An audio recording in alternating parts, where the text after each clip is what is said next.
کو تعالیٰ کے محبوب بندہ ہے، یعنی اللہ تعالیٰ کے دوست۔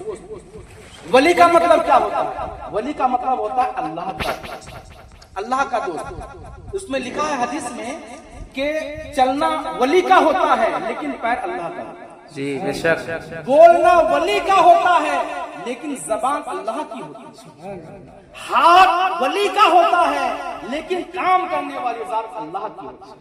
یہ ہے تو میرے پیارے دوستوں اور بزرگوں، جب حضور صلی اللہ تعالی علیہ وسلم کے پاس کفار لوگ آتے تھے اور آنے کے بعد اس کو کلمہ پڑھا کر کے مسلمان کرتے تھے، بولو سبحان اللہ۔ مسلمان کرنے کے بعد حضور صلی اللہ تعالی علیہ وسلم اس سے بیعت لیتے تھے۔ کیا لیتے تھے؟ بیعت۔ بیعت کا مطلب کیا ہوتا ہے؟ مریدی لیتے تھے۔ اور جب مریدی لیتے تھے تو حدیث میں آتا ہے کہ آپ اپنے ہاتھ پہ ہاتھ کو رکھتے تھے یا آپ چادر کو پکڑاتے تھے، آپ بیعت لیتے تھے۔ بیعت لینے کے بعد اس کو دنیا میں کس طرح سے چلا جائے گا، آپ کو فلاح کیسے ملے گی، آپ کو کامیابی کیسے ملے گی، آپ کو کامرانی کیسے ملے گی، ان ساری چیزوں کی نبی پاک صلی اللہ علیہ وسلم ٹپس دیتے تھے، یہ جانکاری دیتے تھے کہ آپ اس راستے پہ چلو گے تو آپ فلاح تک پہنچ جاؤ گے، یعنی کامیابی تک پہنچ جاؤ گے۔ میرے دوستو، مرید جو ہوتے ہیں، یہ جو اللہ تبارک تعالیٰ کے بڑے بڑے ولی ہیں نا، وہ بھی مرید ہوئے ہیں، بولو سبحان اللہ۔ سبحان اللہ۔ ایسے کوئی اللہ کے ولی نہیں ہیں جنہوں نے مرید نہیں ہوئے ہیں، مرید ہونا بہت ضروری ہوتا ہے۔ آپ سب کو جانتے ہیں عطا رسول خواجہ خواجہ ہند الولی، جسے ہم اور آپ غریب نواز کے نام سے جانتے ہیں، جی بے شک، آپ بھی مرید ہوئے، آپ بھی بیعت ہوئے۔ کس سے بیعت ہوئے؟ حضرت خواجہ عثمان ہرونی رحمت اللہ تعالی علیہ سے۔ جب آپ نے ان کی خدمت کی، حضرت خواجہ عثمان ہرونی کی خدمت کرنے کے بعد جب آپ کامیاب ہو گئے، جب آپ اوپر تک فیض ہو گئے، مراتب تک پہنچ گئے، اس کے بعد آپ خواجہ عثمان ہرونی کے بارگاہ پہ آئے، کہا کہ حضور کیا مجھے علم لدنی مل سکتی ہے، کیا مجھے علم سے سرفراز ہو سکتے ہیں؟ انہوں نے کہا کہ ایک کام کرو، پہلے 2 رکعت نماز نفل پڑھو۔ سبحان اللہ۔ پہلے 2 رکعت نفل پڑھو۔ آپ نے 2 رکعت نماز نفل ادا کی۔ یہ کس کی بات کر رہا ہوں میں؟ یہ ہمارے اور آپ کے غریب نواز کی بات کر رہا ہوں۔ 2 رکعت نماز نفل ادا کی، ادا کرنے کے بعد کہا کہ 1000 مرتبہ سورہ قل هو اللہ پر احد پڑھ، قل هو اللہ احد یعنی سورہ اخلاص 1000 بار پڑھو۔ آپ نے 1000 بار پڑھا، کہا کہ آسمان کی طرف دیکھو کیا دکھ رہا ہے۔ ابھی تک کہ جب 2 رکعت نماز نہیں پڑھی تھی، 1000 بار سورہ اخلاص نہیں پڑھا، تو اس سے پہلے کہا کہ آسمان کی طرف دیکھو کیا دکھ رہا ہے، تو آسمان کی طرف دیکھتے ہیں تو کیا آسمان دکھ رہا ہے۔ اب انہوں نے نماز پڑھی، اس کے بعد یہ سورت تلاوت کی، اب کہا کہ معین الدین آسمان کی جانب دیکھو۔ آپ نے جب آسمان کی جانب دیکھا، کہا کہ حضور مجھے عرش الہی نظر آ رہا ہے، مجھے عرش اعظم نظر آ رہا ہے۔ یہ پیر کی کرامت ہے اور پیر کی یہ نظریات۔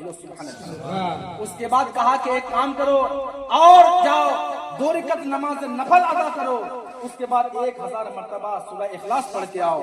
جب وہ پڑھ کے آئے تو کہا کہ زمین میں دیکھو تمہیں کیا دکھ رہا ہے، اس سے پہلے زمین دکھ رہی ہے، لیکن اب انہوں نے جب اپنی آنکھوں کو دیکھا زمین کے نیچے تو انہیں تحت الشرع نظر آیا، یعنی زمین کے سب سے نیچے کا جو نام ہے وہ تحت الشرع ہے، وہ تحت الشرع نظر آتا ہے۔ میرے پیارے دوستو، آپ سب کو جانتے ہیں پیران پیر روشن ضمیر شیخ عبد القادر جیلانی محبوب سبحانی قطب ربانی حضرت عبد القادر جیلانی، سب جانتے ہیں نا، بڑے پیر کو جانتے ہیں۔ آپ اتنے بڑے پیر ہیں، اتنے بڑے پیر ہیں کہ آپ بڑے پیر کے نام سے مشہور ہو گئے۔ تو حضرت بڑے پیر عبد القادر جیلانی آپ بھی بیعت ہوئے۔ کس سے بیعت ہوئے؟ کس سے بیعت ہوئے؟ آپ بھی بیعت ہوئے۔ میرے دوستو، خواجہ حسن بصری سے بیعت ہوئے، اور خواجہ حسن بصری کس سے بیعت ہوئے؟ حضرت علی قدم اللہ وجہ الکریم سے بیعت ہوئے۔ آپ جانتے ہیں کہ جب حضرت خواجہ غریب نواز رحمت اللہ تعالی علیہ نے اپنے ایک خاص چیلا کو، خاص مرید کو، جس کا نام ہے حضرت قطب الدین بختیار کاکی رحمت اللہ تعالی علیہ، سمجھ رہے ہیں، جب وہ ان کو بھیجے دلی کے سرزمین پہ کہ جاؤ وہاں پہ دین کا کام کرو، دین کی تبلیغ کرو، آپ وہاں پہ آئے، لوگوں کو دین کی باتیں بتانا چالو کیے، لوگوں کو کلمہ پڑھانا چالو کیے، لوگوں کو دین کی دعوت دیے۔ جب لوگ دھیرے دھیرے کلمہ پڑھتے جا رہے ہیں، کلمہ پڑھتے جا رہے ہیں، تو وہاں کا جو راجا تھا، وہ راجا دین کا دشمن تھا، وہ راجا ہندو تھا، انہوں نے سوچا کہ اس کو روکا کیسے جائے، یہ تو سب کو مسلمان کرتا چلا جا رہا ہے۔ انہوں نے ایک فاحشہ، ایک بد چلن عورت کو بلایا اور کہا کہ تم ایک کام کرو، یہ جو اللہ کا ولی ہے، یہ جو اللہ کا فقیر ہے، اس کو تم بدنام کر دو، اس کو تم بدنام کر دو۔ جب انہوں نے اس کو بدنام کر دیا اور کہا یہ اللہ کی دعوت دے رہا ہے، یہ لا الہ الا اللہ کی دعوت دے رہا ہے، یہ کلمہ توحید کی دعوت دے رہا ہے، یہ نماز کی دعوت دے رہا ہے، یہ وضو کی دعوت دے رہا ہے، یہ غلط انسان ہے، انہوں نے میرے ساتھ غلط کام کیا ہے، لہٰذا اس کا بچہ میرے پیٹ میں پل رہا ہے، میرے پیٹ میں پل رہا ہے۔ اس زمانے میں بادشاہ نے کیا کیا، اس علاقے کے سب لوگوں کو بلایا، بلانے کے بعد ایک میٹنگ کرائی گئی، میٹنگ کرنے کے بعد اس خاتون سے کہا گیا یہ بتاؤ کہ تمہارے پیٹ میں جو بچہ ہے یہ کس کا ہے؟ تو انہوں نے کہا کہ یہ جو فقیر ہے، یہ جو اللہ کا بندہ اپنے آپ کو کہہ رہا ہے، یہ اس کا بچہ ہے۔ اور حضرت بختیار کاکی رحمت اللہ تعالیٰ علیہ پریشان کہ ہم اپنے آپ کو ثابت کیسے کریں، ہم ثابت کیسے کریں؟ انہوں نے کس کو یاد کیا؟ اپنے استاد مکرم یعنی اپنے پیر کو یاد کیا، بولو سبحان اللہ۔ کس کو یاد کیا؟ حضرت خواجہ غریب نواز کو یاد کیا۔ ادھر مڑ کر کے کہا اے غریب نواز، آج ہماری عزت کی بات نہیں ہے بلکہ آج دین الاسلام کی بات ہے، آج کلمے کی بات ہے، آج توحید کی بات ہے۔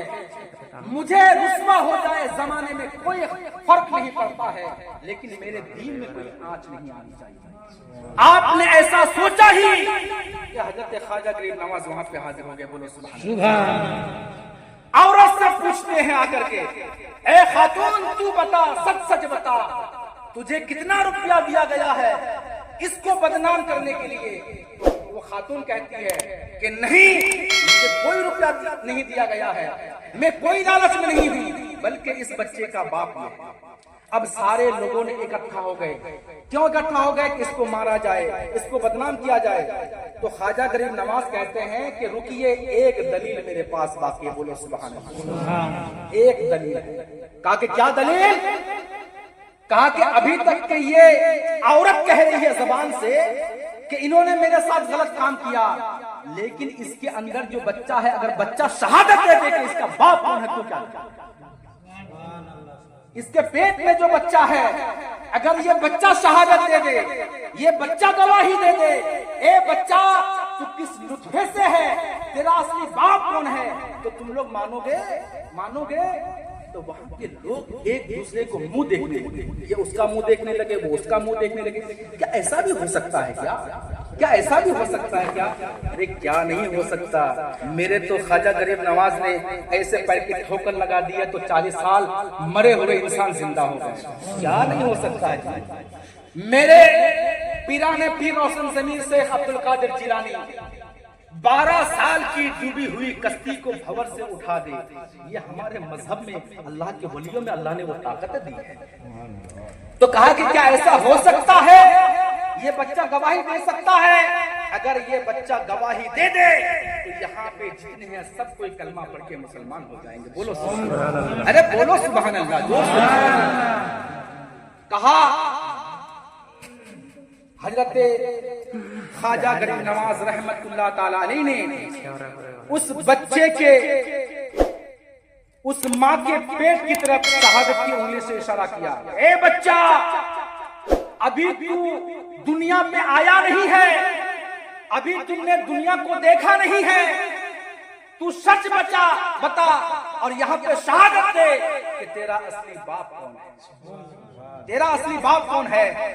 تو اس ماں کے پیٹ میں ایک ہولن پیدا ہوئی، ایک درد پیدا ہوا، اور وہاں سے گواہیاں، وہاں سے آواز آ رہی ہے کہ سنو اے لوگو، اے فیصلہ کرنے کرنے والوں، اے اسلام، اے انصاف کرنے والوں، سنو سنو، یہ جو میری ماں کہہ رہی ہے، میری ماں یہ ایک بد چلن عورت ہے، میرا باپ وہ نہیں ہے، بلکہ میرا باپ جو انصاف کر رہا ہے اس کے بغل میں جو بیٹھا ہے وہ میرا اصلی باپ ہے، وہ میرا اصلی باپ ہے۔